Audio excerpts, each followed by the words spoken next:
The thing is, we paid for it before I lost my job, and we're not sure what we should do."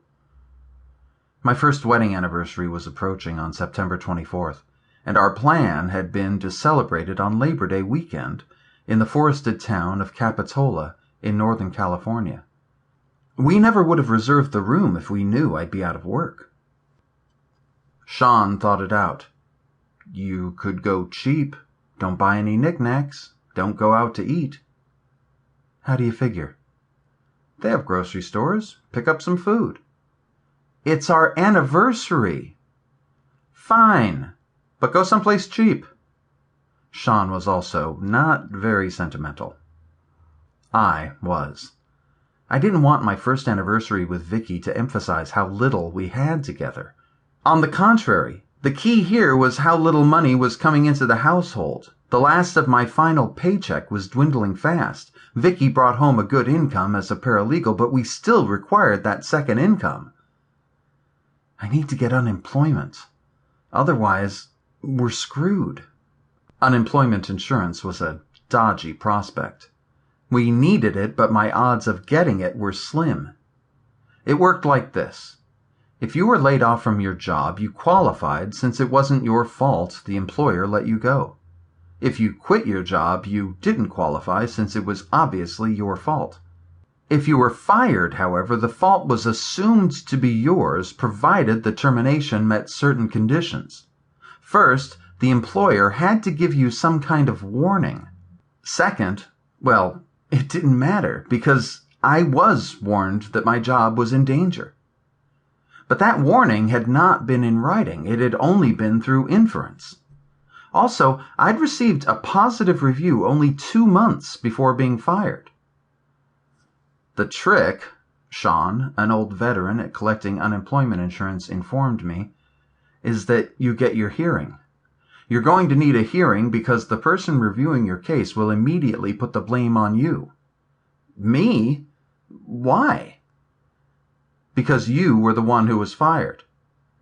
Yeah, but what about my review? What about the fact that they never gave me a written warning?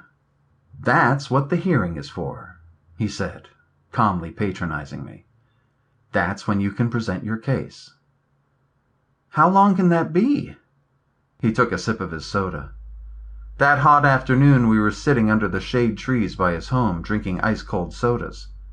His home didn't have a yard either, but we co-opted this patch of green. He needed to get out of the house for a little while, but didn't want to go too far. Thus, the chairs and sodas offered that feeling of being far from home, while still being able to hear inside the house in case the phone rang or Megan called his name. 2-3 months, he said into his soda can. What?